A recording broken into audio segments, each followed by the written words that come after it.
አንድ ሰው አግማስ ኢትዮጵያ ያደረገው ነገር ልክ አይደለም ብሎ እስኪ በማስረጃ ይሞክት። አግማስ ኢትዮጵያ የሚለውን ድርጅት ግም ኢትዮጵያ ብንለው ቆንጆ ነው ብዬ አስባለሁ። ቆንጆ ስም ነው። በነገራችን ላይ አማራ ክልል ያሉ ሰናት ተፈናቃዮች የአፈር አይነት እየመረጡ ይበላሉ። ከወርቁ አይተም 15 ሚሊዮን ብር ብንቀበል ምን ሊፈጠር ይችላል? በረሃብ ማለት ነው። የተጎዳ ሰው ላይ እንዴት ፖለቲካ ይሰራል? እንዴት ተሳሳቡ መጣላችሁ? እንዴት ተነሳሳችሁ? ኡስታዝ አቡበከር አህመድ የተናገረው እውነት ነው። አግማስ ኢትዮጵያ በመንግስት እየታሰረ ያለ ድርጅት ነው። ለኡስታዝ አድርሱልኝ። እናትህ ቢሆኑ በደብረ ብርሃን በዛ ካምፕ ውስጥ የታሰሩ የሚበላ የሚቀመስ ያጡት አንጀታቸው የተጣበቀው ያንተ ቤተሰብ ቢሆኑ የመጀመሪያ እርምጃ ምን ነበረ?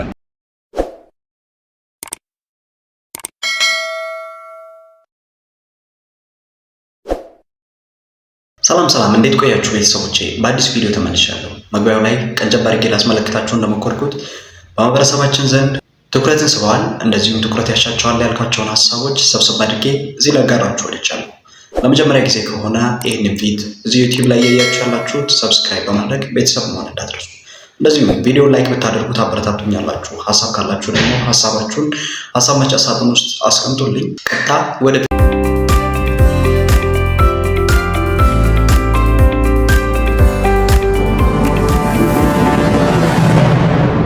ሚዲያ እርዳታ የምታሰባስቡ ከድርጊታቸው እንድትታቀቡ ሲሉ የኢትዮጵያ አደጋ ስጋት አመራር ኮሚሽን ሽፈራው ተክለማርያም ተናግረዋል።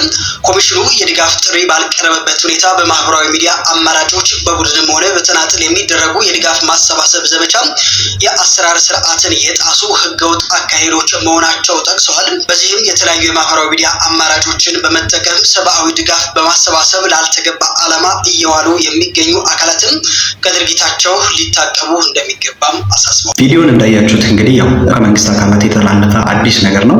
እሱም ጥሪ እያቀረባችሁ ያላችሁት ሰዎችን እየረዳችሁ ያላችሁት በሶሻል ሚዲያ የእርዳታ ሰዎች እንዲረዱ እያደረጋችሁ ያላችሁት ማቆም አለባችሁ ነው የተባለው። ይህም የተባለበት ምክንያት ደግሞ የእርዳታ ጥሪውን በመጠቀም የተለያዩ አካላት ወይንም የተሰበሰበው ገንዘብ ለተለያየ ምክንያት እየዋለ ይገኛል የሚሉ መረጃዎችን ተከትለው ነው ይሄንን ያሉበት። ብቻ እንግዲህ ይከብዳል ማለት እውነቱን ለመናገር ከሆነ ይህንን ተጠቅመው ገቢ አሰባስበው ሌላ ነገር የሚያደርጉም አይጠፉም። ለምሳሌ ቲክቶክ ላይ ያየሁት የሆነ ጊዜ ማስተር አብነት ለሕክምና በሄደበት ጊዜ የትኛውንም አይነት ገንዘብ ማሰባሰብ አልፈልግም ብሎ በተናገረበት ታስታውሳላችሁ። በተናገረበት ቪዲዮ ላይ አስመስለው ከዛም በኋላ ሰርተው እንደዚሁ የጎፈንድ ፕሮግራም የገቢ ማሰባሰቢያ ፕሮግራም ለማስተር አብነት ተጀምሯል በማለት ሶሻል ሚዲያን የተጠቀሙ አካላት ነበሩ። አሁንም ደግሞ እንደዛ አይነት አካላት ሊኖሩ ስለሚችሉ እያሰባሰባችሁ ያላችሁት ይህንን ነገር አቁሙ። አይ ቲንክ ለእንደዚህ አይነት ነገር ይመስለኛል እንደዛ ያሉት። ሌላው ደግሞ እንደሚመስለኝ ከሆነ ፖለቲካል ኢሹ ነው እንግዲህ ፖለቲካል ኬስ ስላለበት ይመስለኛል። ብቻ ከባድ ነው። በየትኛውም ስራ ላይ የትኛውንም ነገር ለመስራት ፈተና እንደማይጠፋ ነው እኔ የተረዳሁት። ሰዎች ተቸግረዋል፣ ኢቭን በረሃብ ምክንያት እየሞቱ ነው። ሌሎች አካላት ደግሞ ሌላ ነገር እያደረጉ ነው። ዲስ ኢዝ ላይፍ ትላለህ። እስቲ ቀጥታ ደግሞ አሁን ወደ ሌላ ቪዲዮአችን እንሂድ። የተጎዳ ሰው ላይ እንዴት ፖለቲካ ይሰራል? እንዴት ተሳሳቡ መጣላችሁ? እንዴት ተነሳሳችሁ? ኧረ እመቤቴን ይደብራል። ሰው ርቦት እናንተ ፖለቲካችሁን ታራምዳላችሁ። ኧረ እግዚአብሔር ምስክሬ ነው፣ በጣም ነው የሚደብረው። እንግዲህ እንደሰማችሁት ከሰሞኑ በደብረ ብርሃን አካባቢ ለሚገኙ ተፈናቃዮችና እንደዚሁም ችግረኞች የእርዳታ ማሰባሰብ መርሃ ግብርን እነ ታኩርና ሌሎችም ቲክቶከሮች እያሰባሰቡ ቆይተዋል። ነገር ግን አሁን ላይ ደግሞ አቶ ወርቁ አይተነው የሚባሉ ትልቅ ባለሀብት የ15 ሚሊዮን ብር እርዳታን ለተቋሙ ለመስጠት ቃል ገብተው ነበረ። ነገር ግን ደግሞ ድርጅቱ አግማስ ተብሎ የሚጠራው ድርጅት ማለትም እዛ አካባቢ ያሉትን ተፈናቃዮች የሚረዳው እነሱም ስደተኞቹን ወይንም ችግረኞችን ያስጠለለው ተቋም ያንን ብር 15 ሚሊዮን ብሩን አንቀበልም ብሎ ተናግሯል። ምክንያቱም ደግሞ የፖለቲካል ኢሹ ስላለበት ብሏል። ይሄም ደግሞ በሶሻል ሚዲያው ላይ በጣም መነጋገሪያ ሆኗል። የብዙዎችን ትኩረት ስቧል። አሁን እንዳያችሁት በብዙሃኑ ዘንድ ግርምትን ጭሯል። ይሄም ደግሞ ለምን እንዴት ሰው ተርቦ እያለ ሰው ችግር ውስጥ እያለ ለምንድን ነው እንደዛ ሊባል የሚችለው? ሰላም ጤና ይስጥልኝ ታችሁ የተወደዳችሁ ወንድሞች ወደ ወርቁ አይተነው አድርሱልኝ። እኔ በጓራ ቦታ ላይ ነው የምሰራው። ኢኒሼቲቫችን 3 ነው። አንድም አዛውንት መራብ የለበትም፣ አንድም ወጣት እድል ማጣት የለበትም እና አንድም ሕፃን ከለላ ማጣት የለበትም ብለን ኢትዮጵያ ውስጥ በተለያየ ምክንያት እድል ላጡ ሰዎች እድል እንሰጣለን። አዛውንቶች ይህችን ሀገር ረግመው እንዳያድሩ ብለን እንመግባለን። እኛ የትኛውንም አይነት ፖለቲካ፣ ሃይማኖት ምናምን አንደግፍም። የምናበላው ሰዎች ነው።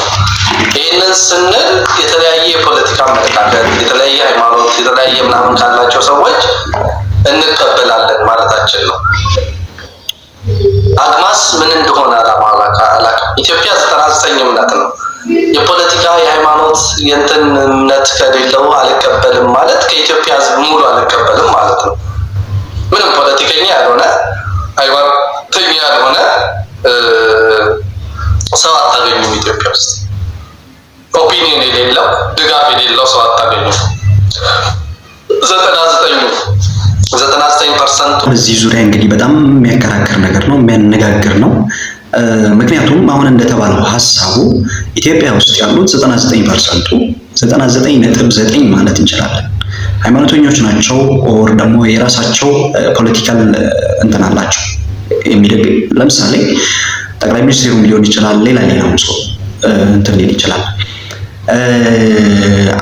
ከነዛ አካላት የተለያየ ፖለቲካ ካላቸው ኦር የተለያየ ሃይማኖት ውስጥ ካሉት ሰዎች እርዳታን አንቀበልም ማለት በጣም አነጋጋሪ ነው። በጣም እንግዲህ ከባድም ነው። ብዙዎችም ብዙ ነገር ብለውበታል። ለምንድን ነው ከአቶ ወርቁ አይተነው ከባለሀብቱ ለምንድን ነው የእርዳታውን እርዳታውን ለምን አንቀበልም ማለት? ወርቁ አይተነው ማን ስለሆነ ነው? ምን ስለሆነ ነው ከሱ እርዳታ አንቀበልም ያሉት? በዛም ዙሪያ እስቲ አንድ ቪዲዮ አይተን እንመለስ። ወርቁ አይተነው 15 ሚሊዮን ብር ብንቀበል ምን ሊፈጠር ይችላል? ኦኬ፣ የተለያዩ ወላጆችን ላስቀምጥ ነኝ። የመጀመሪያው ወርቁ አይተነው የፋኖ ደጋፊ ነው አይደለም? እየተማመነን ነው። እየተማመነን ነው። የፋኖ ደጋፊ ነው አይደለም? እስኪ መጣለው ለወርቁ አይተነው ፌርነስ ትንታኔ ይሰጣሉ። ችግር የለውም። አትፍራጆች ነው አይደለም? ወርቁ አይተነው ባላችሁ ወርቁ አይተነው የፋኖ ደጋፊ ነው አይደለም? የስ ሁሉ ብዙዎቻችሁ የስ እያላችሁ አይዟችሁ። የወርቁ ደጋፊዎች እኔ ለወርቁም ፌርነስ ትንታኔ ይሰጣችኋል። ችግር የለውም። እኔ በሁለቱም መንገድ ነው ማየት የምፈልገው የምወደው ነው። ፋኖ ደጋፊ ነው። ፋኖ ከመንግስት ጋር ጸበኛ ነው አይደለም? ፋኖ በማንኛውም መንገድ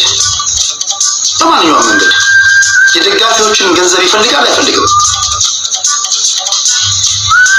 ስለዚህ ወርቁ አይተነው የመንግስት የፋኖ ደጋፊ ከሆነ በእነሱ ሳቤ ከወርቁ አይተነው ገንዘብ ብንቀበል እርዳታውን የምናደርገው ደግሞ ደብረ ብርሃን ላሉት ከሆነ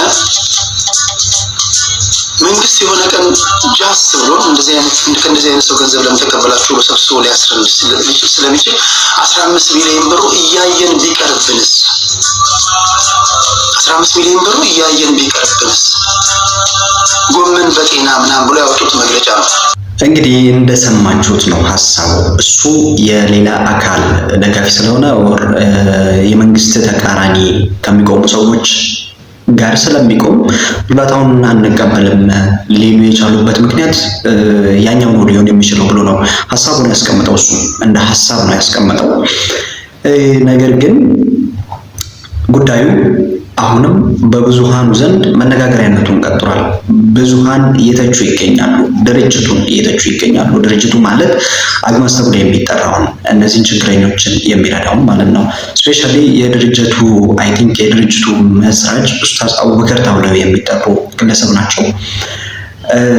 ይሄ ሀሳብ እንግዲህ አይ ቲንክ የሱ እጅ አለበት ነው እየተባለ ያለው። በሱ ላይም ደግሞ በግለሰቡ ላይ ደግሞ ብዙ አይነት ሀሳቦች እየተነሱ ይገኛሉ። ብዙ ሰዎች የተለያዩ ነገሮችን እያሉ ይገኛሉ። ግማሾቹ ከሱ ጎን ናቸው፣ ግማሾቹ ደግሞ አይደሉም። እስኪ ይሄን ቪዲዮ ደግሞ አይተን እንመለሳለን። መጀመሪያ ኡስታዝ አቡበከር አህመድን መስበር አትችሉም። ኡስታዝ አቡበከር አህመድን በዚህ ሰዓት አይደለም ሀገሪቷን በምትዘውርበት ሰዓት እንኳን ልትሰብረው አልቻልክም። ኡስታዝ አቡበከር አህመድ የሁሉም አባት፣ ኡስታዝ አቡበከር አህመድ የሁሉም መከታ ብለህ ስትጨፍር እንዳልነበረ ዛሬ እውነት ስለተናገረ ካንተ ስሜት ጋር የማይገጥም እውነት ስለተናገረ ብቻ ዘመቻ ትከፍትበታል። ይህ እኮ ነው አስመሳይነት ስንል የነበረው ይህንን ነው። ኡስታዝ አቡበከር አህመድ የተናገረው እውነት ነው።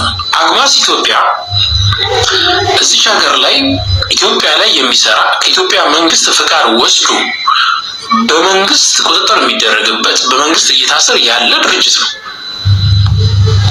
በመንግስት በወንጀል እየተፈለገ ወይንም ወንጀለኞችን ይረዳል ተብሎ ተፈርጆ እየተፈለገ ካለ አካል ከመንግስት ጋር ግጭት ካለበት አካል እርዳታ አልቀበልም ማለት እኮ ብታውቁት ህጋዊነት እኮ ነው። የዚህ ሰው 15 ሚሊዮን ብር ቀርቶ አግማስ ኢትዮጵያ 15 ዓመት ለስደተኞች ቢሰራ ለተቸገሩ ወገኖች ቢሰራ ነው የሚሻለው ብታውቁት። አግማስ ኢትዮጵያ ነገ ፍቃዱ ቢነጠቅ ምን እንደምታደርገው ምንም ልታረግ አትችልም። ወደ መንግስት ልትወቅስ ትችላለህ፣ አለቀ። አንድ ሰው አግማስ ኢትዮጵያ ያደረገው ነገር ልክ አይደለም ብሎ እስኪ በማስረጃ ይሞክት። እንግዲህ እዚህ ጋር ማስተዋል ያለብን ማለት አይ ቲንክ ሁሉም ሰው በራሱ ሃይማኖት ያለን ወይንም በራሱ ብሔር ያለን ሰው ለመደገፍ እንትን ይላል፣ ለዛ ሰው ይከላከልለታል። ነገር ግን ድርጊቱ ፌር ነው ወይ አይደለም የሚለው ነገር ሌላ ጉዳይ ነው። ይህ ግለሰብ እሱን እየገለጸ ያለበት መንገድ ያደረገው ድርጊት ትክክል ነው፣ ያደረገው ነገር ምናምን ነው፣ እንደዚህ ነው፣ ለዚህ ነገር ነው ብሎ ሀሳቡን ያቀረበው። ነገር ግን ሎጂካሊ ስናየው ደግሞ ሰዎች ተርበው ሰዎች ተቸግረው እንዴት ተቋሙ አልቀበልም ይላል? በዚህ ግለሰብ የተመሰረተው በዚህ ግለሰብ የሚመራው ተቋም እንዴት እንደዚህ አይነት ነገር ያደርጋል የሚለው ነገር ብዙዎችን የማያስማማ ነገር ነው። ብዙዎችን ብዙ ሀሳብን አንስተውበታል። ሌላም ቪዲዮ አለ። ሰላም ጤና ይስጥልኝ። በመጀመሪያ በኢትዮጵያ ውስጥ የምትኖሩ የትኛውም የሃይማኖት ተቋማትን ማሳሰብ እፈልጋለሁ። በዚህ ንግግሬ የትኛውንም ሃይማኖት ተቋም ለመንካት ከባህል ያፈነገጠ ማንኛውንም አይነት ነገር ላለማድረግ ጥንቃቄ እያደረግኩኝ ነው። እንደ አንድ ኢትዮጵያዊ እናትና አባት እንዳለው እህትና ወንድም እንዳለው በአካባቢ በጎረቤት በማህበረሰብ ተመክሮ እንዳደገ ኢትዮጵያዊ ወጣት ዛሬ የሚሰማኝን ነገር ልናገር መጥቻለሁ። ለኡስታዝ አድርሱልኝ። ምን ነክተዋል? እናትህ ቢሆኑ በደብረ ብርሃን በዛ ካምፕ ውስጥ የታሰሩት የተጠለሉት፣ አባትህ ቢሆኑ በዛ በደብረ ብርሃን ካምፕ ውስጥ ሆነው የሚበላ የሚቀመስ ያጡት አንጀታቸው የተጣበቀው ያንተ ቤተሰብ ቢሆኑት የመጀመሪያ እርምጃ ምን ነበረ? ካለ ከኪስህ ከባንክ አካውንት ከቋትህ አውጥተህ ቶሎ መልስ መስጠት፣ ከሌለ አደባባይ ወጥተህ ስለእናትና ስለአባትህ ስትል ያለህንም ስልጣን ተጠቅመህም ቢሆን መለመን። እነዚህ ሁለቱ ነገር ባይሳኩልህ ግን በእርግጠኝነት ስለእናትና ስለአባትህ ስትል ትዘርፋለህ። የትኛውንም ይሁን ነገር ትዘርፋለህ። የእናትና የአባትን ነፍስ ለማዳን የምትችለውን ነገር ታደርጋለህ። ታዲያ በአማራ ደብረ ብርሃን ድንኳን ውስጥ በአመታት ፍርፋሪ እየተጣለላቸው ከሌላቸው ያላቸውን ተካፍለው በበዓል ዳቦ እየበሉ በውሃ ስንት ያሳለፉ እናትና አባቶች፣ በክረምት እንኳን የተስተካከለ የሚለበስ አልባስ የሌላቸው እናቶች፣ አባቶች እንዴት ለነሱ ጊዜ እንዴት አይልህ ቀላ? እዚህ ጋር እንግዲህ ማስተዋል ያለብን አንድ ነገር እዛ ጋር የተቸገሩት ሰዎች የኛ ቢሆኑ ኢቭን ከፖለቲከኞች ራሱ ጀምራችሁ ፖለቲከኞች ራሳቸው ጦርነት ውስጥ ያሉት ችግር ውስጥ ያሉት ራሱ ውስጥ ያሉት እዛ ጋር ያሉት ቤተሰቦቻቸው ቢሆኑ አንዲትም ነገር ባላደረጉ አንዲትም መጥፎ ነገር ባላደረጉ ነበር። ኡስታዝ አቡበከር እነዛ ሰዎች እንዲረዱ በማድረጋቸው ጥሩ ነገር ነው።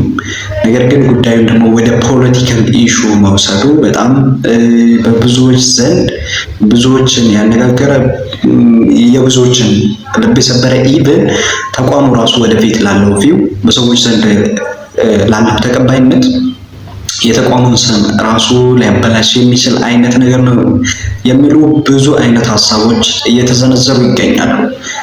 ይህ ድርጊት ግን ትክክል ነው? እስኪ እናንተም ሀሳባችሁን ሀሳብ መስጫ ሳጥን ውስጥ አስቀምጡልኝ። ፖለቲካ መስራት ፈልግ አይኖ ብዙ ሰዎች በፕሮፌሽናችሁና በሙያችሁ አልሳካ ሲላችሁ የመንግስት አለቅላቂና የቢሮ አጎብዳጅ በመሆን ወንበሩን ጠራቂ በመሆን እየሰራችሁ ያላችሁና ለማህበረሰባችሁ ንቀት ያላችሁ ብዙ ሰዎች አውቃለሁ። በየቀኑ እያንዳንዳችሁ ላይ ይመጣሉ። እንደ ማህበረሰብም ከመንግስት ጋር ሆናችሁ የሆነን ማህበረሰብ በጅምላ የምትጠሉና የምትፈርጁ የጊዜው ነጋዴዎች አላችሁ። አግማስ ኢትዮጵያ የሚለውን ድርጅት ግን ኢትዮጵያ ብንለው ቆንጆ ነው ብዬ አስባለሁ። ቆንጆ ስም ነው። በነገራችን ላይ አማራ ክልል ያሉ ሰላት ተፈናቃዮች የአፈር አይነት እየመረጡ ይበላል። በዚህ ሰዓት ረጂ አካላት እንኳን ኢትዮጵያዊ የኢትዮጵያዊ ደም ያላቸው ኢትዮጵያዊ የሆኑ ሰዎች በየትኛውም ዓለም ያሉ ሰዎች ለደብረ ብርሃን ተፈናቃዮች መርዳት ከቻሉ መርዳት ይችላሉ። እንደ ሰው ካሰባችሁት፣ እንደ ድርጅት ካሰባችሁት፣ ሰዎቹን ከሞት ማትረፍ ከሆነ ዓላማችሁ። የእናንተ ዓላማ ግን ፖለቲካ ነው። ፖለቲካ ነው የእናንተ ዓላማ። ከፖለቲካ ገለልተኛ ነን ብላችሁ የምታስቡ ሰዎች አይደላችሁ። ባለሀብቱ ወርቁ አይተ ነው የረዳው እርዳታ አለ። እርዳታውን ረድቶ እኔ በምፈልገው መንገድ ይሰጣቸው፣ እኔ የምፈልገው ነገር ይደረግላቸው፣ ድርጅቱን በምፈልገው መንገድ እዘውረዋለሁ የሚል ከሆነ እሱ ፖለቲካ ሊሆን ይችላል። ሰውየውን ቃል ላይ ገባው እንደተባለው ነው። እንግዲህ እውነቱን ለመናገር ይህ ግለሰብ ያንን የእርዳታውን ገንዘብ እኔ በፈለኩት መንገድ ወይንም ዕቃ ገዝቼ እንደዚህ አይነት ነገር አድርጌ እሰጣለሁ አላለም። ጀስት ገንዘቡን ያለው ይህንን ገንዘብ አንፈልግም ማለቱ ድርጅቱ በህብረተሰቡ ዘንድ የተለየ እይታ በሰዎች ዘንድ እንዲኖረው አድርጎታል እና በጣም ከባድ ነገር ነው።